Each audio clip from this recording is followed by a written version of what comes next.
10 বছর পর সেই পরীক্ষা, কিন্তু সেই পরীক্ষা নিয়েও একাধিক বিতর্ক জলঘোলা।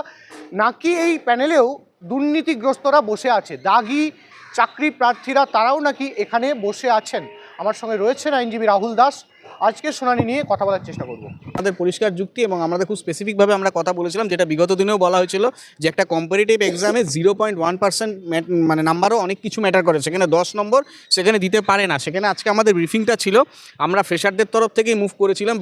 মূলত আমাদের পরিষ্কার বক্তব্য ছিল যে কম্পারেটিভ এক্সামের ক্ষেত্রে মানে শুধুমাত্র প্রিলিমিনারি স্টেজে একদম শুরুতে তাকে যদি 10 নম্বর দেওয়া হয়, সে অনেকটা এগিয়ে যাবে। তো সেটা কখনোই দেওয়া যেতে পারে না। যদি 10 নম্বর দিতেই হয়, তাহলে সেটা আপনার প্রমোশনের ক্ষেত্রে বা ইয়ারলি যে ইনক্রিমেন্ট হয় সেই সময় দেওয়া যেতে পারে, অ্যাডভান্টেজ দেওয়া যেতে পারে। কিন্তু শুরুতে দিলে সেক্ষেত্রে ফ্রেশাররা সুযোগ পাবে না, কারণ ফ্রেশারদের কোনো রকম এক্সপিরিয়েন্স নেই।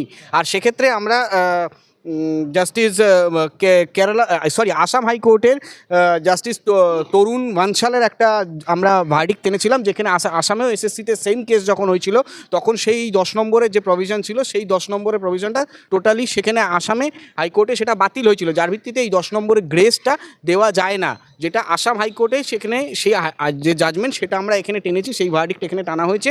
এবং তার ভিত্তিতে আমরা জাস্টিস অমৃতা সিনহাকে সেটা অ্যাওয়্যার করেছি এবং জাস্টিস সিনহা সেটা দেখেছেন।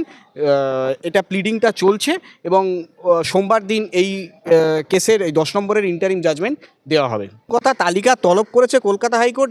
এই তলবের কথাটা তো আমরা প্রথম থেকে বলে আসছি যে টেন্টেড ক্যান্ডিডেট যারা আছেন, টেন্টেড ক্যান্ডিডেটের তাদের বাবার নাম দিন, কারণ টেন্টেড ক্যান্ডিডেটের নাম আর 2025-এ যে ফ্রেশারদের নাম অনেক ক্ষেত্রে মোস্ট অফ ম্যাচ হয়েছে। আলটিমেটলি তো সেটা দিতে বাধ্য হলো, কালকের মধ্যে সেই প্রকাশ করতে বাধ্য হয়েছে। এবার সেই টেন্টেড ক্যান্ডিডেটের নাম যখন প্রকাশ হচ্ছে বাবার নাম সহ, এবার ফ্রেশার লিস্টের সাথে ম্যাচ করে দেখলেই বোঝা যাবে যে অ্যাকচুয়াল টেন্টেড কারা, অ্যাকচুয়াল ফ্রেশার্স কারা। তো সেই জায়গায় তো দুধ কা দুধ পানি কা পানি হয়েই যাচ্ছে।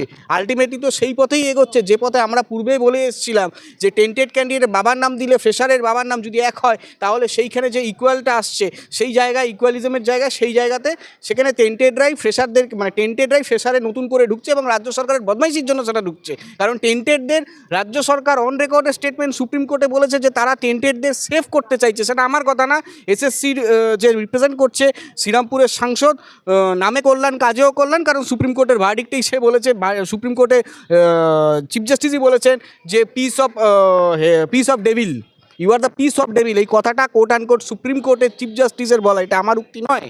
তো সেখানে সুপ্রিম কোর্টের জাজিস এসএসসির আইনজীবীকে বলছে you are the piece of devil. তাহলে সেখানে বোঝাই যাচ্ছে যে এসএসসির ভূমিকাটা কি, চোরদের বাঁচাতে চাইছে এই এসএসসি এবং সরকার।